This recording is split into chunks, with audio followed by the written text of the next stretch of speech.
开始推理吧第3季第3案正式开始。现在是2025年3月14日7点30分。本案死者推后浪，经过初步排查，杀死他的凶手锁定在宁接待、白纸画、芭蕉扇、金赏宝4人之中。贺宠宠和柯武王因为全程在一起，没有作案时间，因此可以完全排除作案嫌疑。你们是本案的推探，现在请推探询问嫌疑人后，带领嫌疑人开始搜证。案发时间是3月14日的7点半，大家在5点半到6点的时候还跟推后浪在一起。待所有人参加这个展览结束之后呢，咱们推开门发现了尸体。大概是在7点30分，所以他的死亡时间是6点到7点半中间。接下来请大家介绍一下自己跟死者的关系。他是我的老板。他是你的老板？你不是也来玩的吗？我是在公馆唱歌的。哦，原生态歌手。唱两句我听听。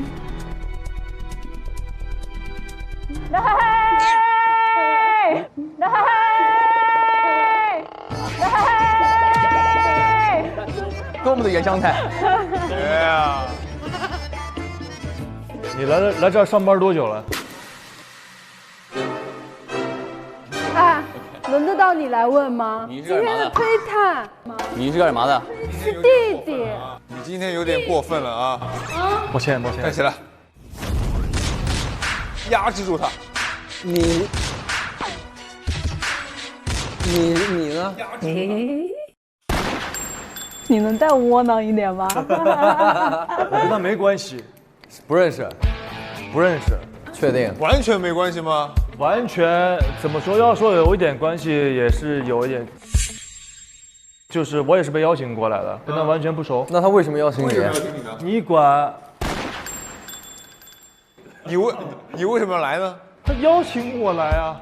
你跟他没关系，你为什么要来呢？我之前来过参观过他们这个地方，突然有一天他给我发个邀请函，说邀请我参加这个派对，然后我就来了。哦，之前来过。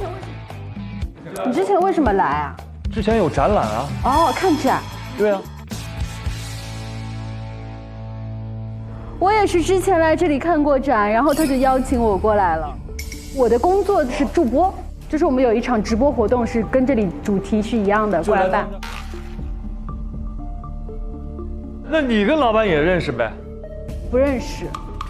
我自然而然是这里的员工啊，宁接待嘛，所以我一直在这上班。跟你老板没有什么利益上的瓜葛？当然有啊，他给我开工资啊。那既然搜证吧，先从尸体开始搜。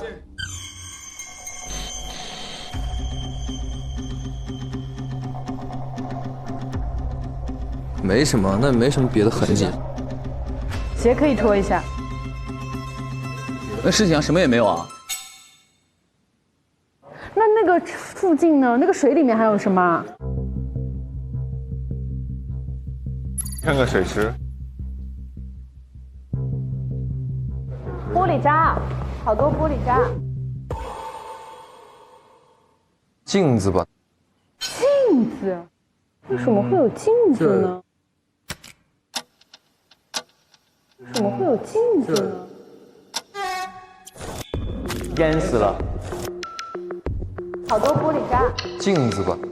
有一种作案手法就是把镜子斜着放，把人卡到镜子后面，我们其实看到里面就是一个完整的水缸。哦，外面看里边，然后是看不到的，然后他在里边给打碎了。对。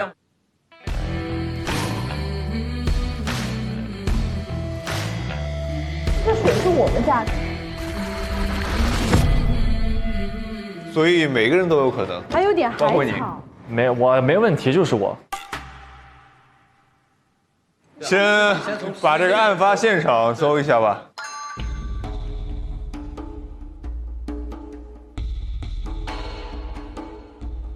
这啥玩意儿？哎，这啥东西啊？大概就知道了。强效睡眠迷雾，适用人群：失眠患者，物品吸入后即可进入昏迷。哦，这是刚才那个人。刚才那个人把他给迷晕。迷晕了。哎，这有个镜子呀，这不是那镜子吗？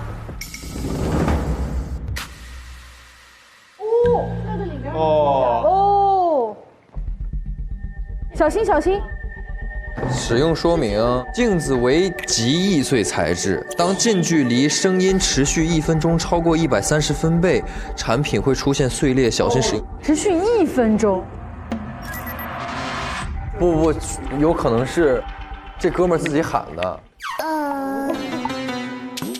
他在水里喊啊。那它为什么碎了？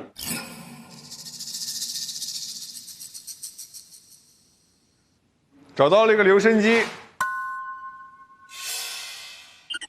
刚刚在这儿找到了一个留声机，它设置好了150分贝，所以肯定是一个什么定时装置。哦，所以是在最后这东西才响的，对，很大声。对，我们所有人进去以后，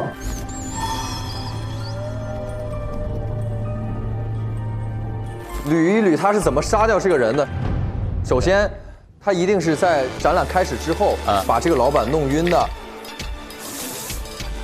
对，放在里面，放进去之后拿玻璃挡住他，再安置好那个分贝音响，然后自己穿上这个服装，开始去吓人。但是可能是第一个，也可能是第二个，也可能第三、第4个人嘛。看到我们2个进去之后，然后再播放这个东西，镜子一碎，然后他再自己爬进去，展览结束，我们破门而出，看到这个，是这意思。哎，我想问，死者是怎么进来的？你们进入之后，一定要把这扇木门从后面锁住。死者是怎么进来的？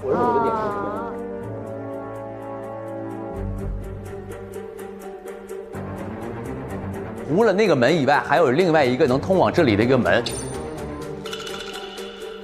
哦，那我们看看有没有什么暗门什么之类的。暗门。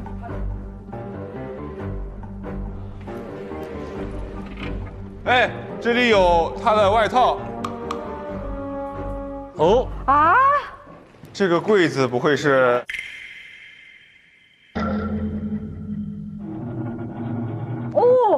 哦，来，兄弟们，走吧，走吧，走吧，要出去了。对，出去吧。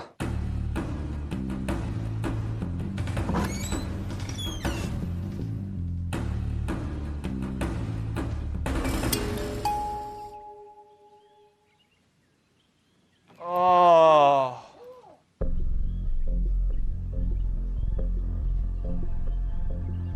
那我们先去老板的办公室看一眼呗。我带你们去。好。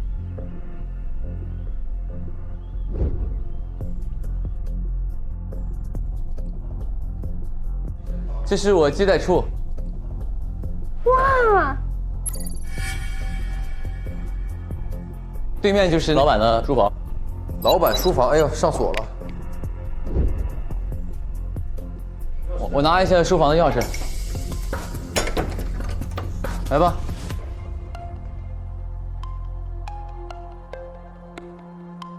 这开不了吗？开不了，开不了，开不了，开不开？水果，你吃吧，你就吃吧。我尝尝有没有毒。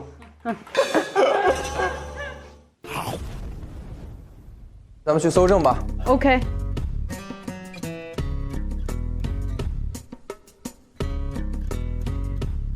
这有2个锁，一个4字，一个3字。密码呢？开不了，开不了，开不了，开不开？哇，这是什么啊？哎，过来看，这是可口可乐的新包装哎。哦，分享瓶需要3位分别抽取社牛、I 人和气氛组这3个可口可乐分享瓶，带入人设组合演绎 AI 扫码验证通过即可获得密码哦。你觉得你是什么呀？我完全是气氛组吧。你呢？我肯定是 I 人。气行，那我只能选择射牛了，对不对？可以，那我们3个人都拿着这个显眼包任务，需要社牛和 I 人共同玩转显眼包舞蹈，好适合你哦。1、2、3、4、5、6、7、8。时髦巾任务需要社牛和气氛组共同玩转时髦 pose 5连拍，1、2、3、4、5。等一下，要看我们能不能过关，大家屏息以待，告诉我密码吧。任务完成。密码是可口可乐分享瓶。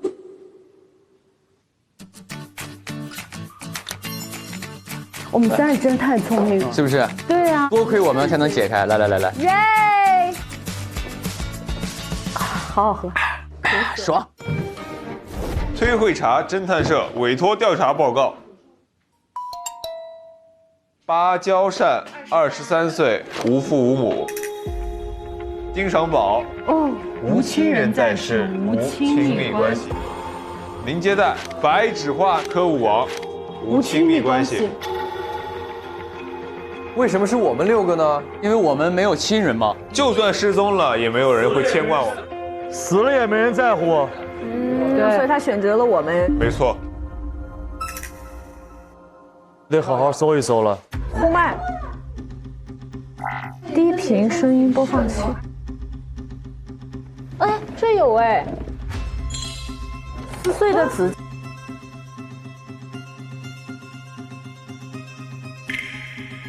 几个人留言本。哦，我们都来过这里。那咱都说的是一回事儿呗。只有我们才能去帮他完成一个什么事儿吧？对。好，我们下一个去看看芭蕉扇的房间。OK。走吧。进。你这么进女生房间的啊？我是一位原生态歌手，我很骄傲，也很善良。哇！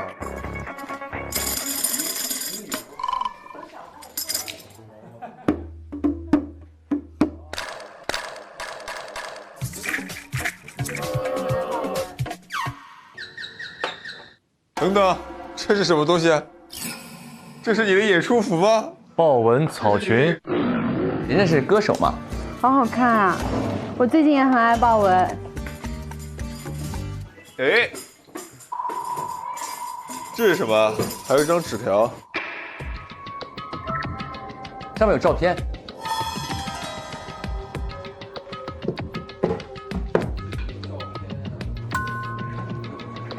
哎呀，我发现了一点八卦的味道。什么八卦？又有八卦了。今天可真冷，给独居老人们送去毛毯和热汤，还顺手修了漏风的窗户。要是你在，我也不冷了。这是谁啊？还有一个，哦，教失明的刘阿嬷用手机给她的儿子发消息。哎，要是你在，这个你是谁呢？他肯定是他的恋人嘛。好浪漫哦。但是好悲伤啊，这句话。要是你在，说明他已经不在了。他已经不在了。是这样的，我今年23岁，在6年前，我在一个山洞里醒来，然后我面前就出现了一个非常英俊的少年，他跟我说我叫芭蕉扇，因为我们2个人一起同游坐船，后来因为海浪，我的头撞到了礁石上，所以我就失忆了。就是这个男生，他一直陪着我。他说我们是恋人，我们一起乘船出来玩。他说你就信？因为他告诉我叫什么，所以我很相信他。你那么傻呀？谁捡到你都会跟他说你是。这就是推后浪吗？他的名字叫做886。886，就是拜拜了您呢。哎，这有啥？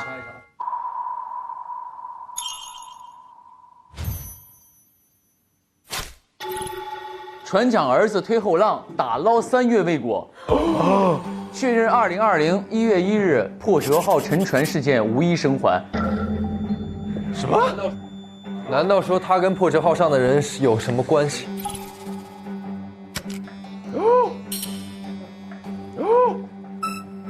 这是手机相册里面写着。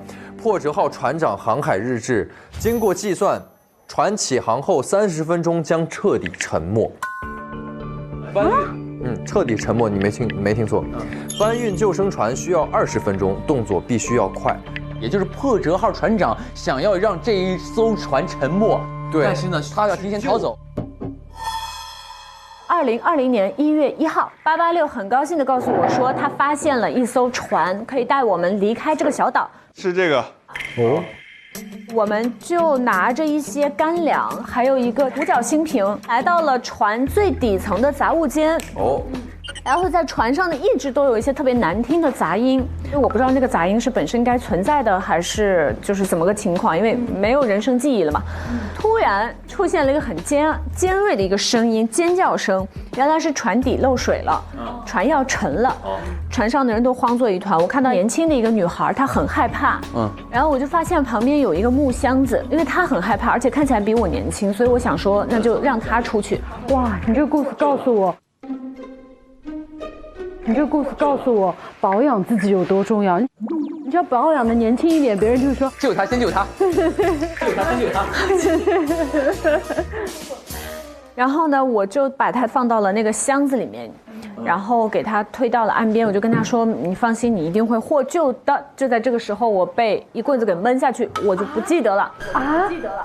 然后等我再醒过来的时候，我就在岸边。然后我手边就有那个破折号，有这个，还有一条留言说：“芭蕉扇，你已经很善良了，我不忍心你再冒着生命危险去救人，我要把唯一活下去的机会留给你。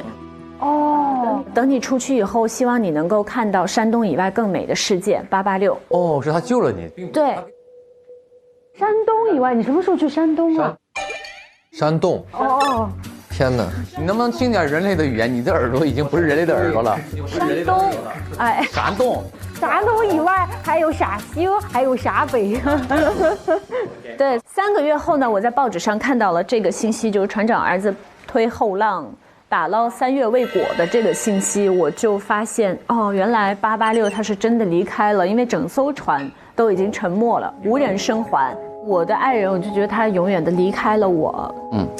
我就觉得我不能辜负他，我一定要好好的活下去。所以我就每次都会觉得我得替他在做很多好事。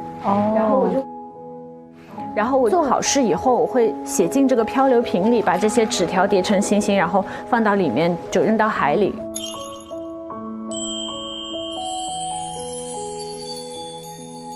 是他救了我，让我活下去，所以我也想让他知道我做的好事。有人给你折过星星吗？有吗？那当然，我还是给别人折过。真的？你多大的时候给别人折？情窦初开的年纪。几岁啊？你情窦什么时候开的？呀，所以也就意味着你沉的那艘船就是破折号，就是破折号，没错。是的，4年前就是2021年的时候呢，经典永流船开业了。就是这吗？老板这个推后浪就找到了我，希望我在里面工作。然后我第一次演出的时候，我在他书房看到了他发家史的那个宣传海报，我就发现哦，他竟然是那个破折号船长的儿子。所以你就要杀掉他，为你的心爱之人报仇。不，我觉得我们是同病相怜。不，我觉得他说的对。你觉得你要替他好好活下去，但是你觉得他应该去陪他爸爸，所以把他杀了。没有，因为刚才我什么恶人？芭蕉扇他并不善。这是什么东西？这1个月以来，其实还有一件奇怪的事情。每次我演出完来书房找他签字领钱的时候，他都会带着一个奇怪的瓶子进入到他书房里的一个房间里，就是那个老年宝。但是他家里是没有老人的，我觉得很奇怪。所以呢，昨天我趁他给我签完字离开以后，绕到了房间窗外向里看，没有进门。我看到本子上面那个字，我就把它给拍下来了。原来推前浪当年就知道这个船要沉下去，但他还是让所有人都乘船，没有告诉任何人，并且他自己留了一个后手，他可以乘小船离开，让所有人死在船上，而且他又老是送那个药进去，我觉得是不是这个他爸还活着？好，锁胸。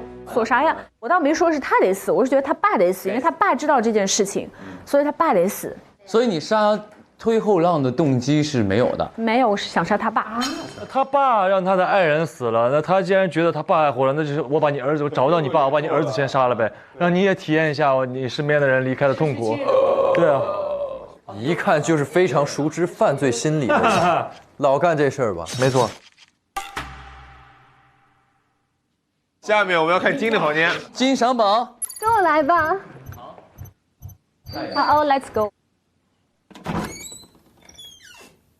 哎呦，怎么回事？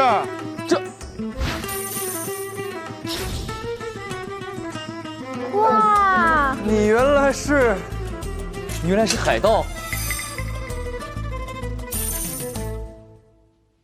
你房间里怎么会有面包这种东西？这是最好吃的面包。真的吗？我不信。我尝尝，我来一块，我来一块。哇，这个吐司可以的。对。欧姆，这吐司还不错。真的吗？我也要吃。很好吃，很好吃。不是涂点酱了，是没有黄油和草莓酱。哇，那你要太多了。收手吧，朋友们。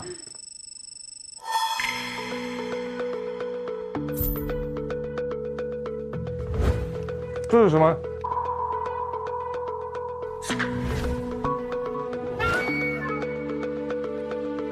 这有很多鱼的视频，你该不会是虞书欣的粉丝吧？对呀。哥，看他盘这个怎么样？哦，这个我是张凌赫的粉丝。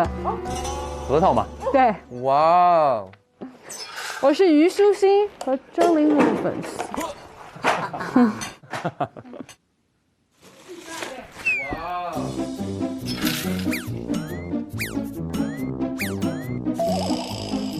这钱里边有什么东西啊？没有，不用找了，那个已经找到了。在这。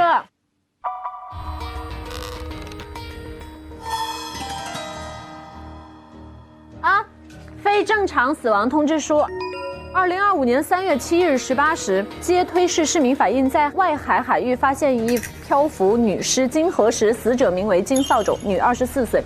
金扫帚，这个是一定是你的亲戚吧？为亲戚报仇。没有人生来是孤岛，没有人生来是孤岛。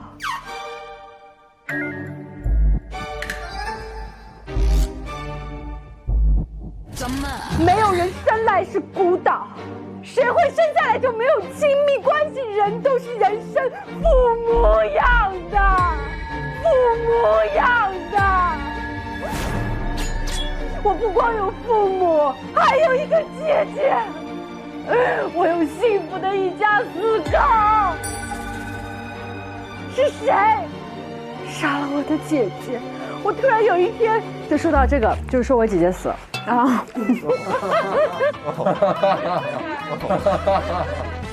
我姐姐死在海里这件事情非常的蹊跷，因为小时候我跟我姐姐一起生活，而突然有一天我姐姐消失了。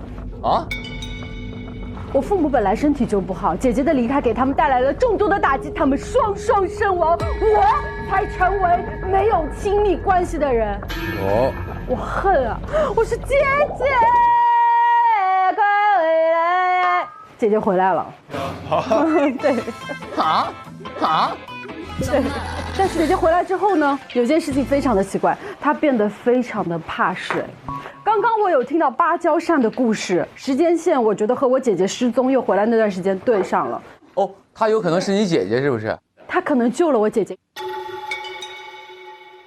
我看到一个年轻的一个女孩，她很害怕，我就把她放到了那个箱子里面，给她推到了岸边，我就跟她说：“你放心，你一定会获救的。”也就意味着有可能是他救的是你姐姐，给你姐姐救回来之后，他特别怕水了嘛。对，天哪！我当时冒死救下的女孩，最后还是死了。是啊。哦，我姐姐死在海里这件事情非常蹊跷，为什么呢？因为她不可能再去海边。明白，他怕水嘛。她在这个地方工作。在这儿工作。是的。 OK。她死的那天呢，她理应是来这里工作的。现在就要问你了，上周的时候你还和你姐姐通过信息，说妹妹你力气大，今天就辛苦你帮我把150斤年货从快递站搬回家吧。我好像发现了一个惊天大秘密，然后对，他就给姐姐打电话，是不是想要问什么秘密，对不对？对。但是姐姐再也没有接过你的电话，然后就立刻就有这张。所以他的死不可能是自然死亡。没错。一，他不可能去海边；二，他有个秘密要告诉我；三，就是那粒纽扣，是在他身上他的遗物。我就想，他身边有谁跟 T 有关系 ？T 特对啊，最好的。所以你下面就去到了推后浪的办公室，并且拍下来了他的外套。所以你杀了他的动机就是怀疑，不是怀疑，你就觉得是他杀了你姐。主要他发现了那个扣子，其实就足够了嘛，就这个足够了，对啊，足够。如果你因此定我的罪，我就不再爱你了。那你还没说你这钱都是哪来的？这个呀，这个跟钱是一起的，因为我们家有家鱼店，我一直在经营。后来我也找了一个直播间的工作，就是帮别人鉴宝、赏宝。好。所以我白天打工，晚上打工，我就很有钱。还有吗？没了吧？没了。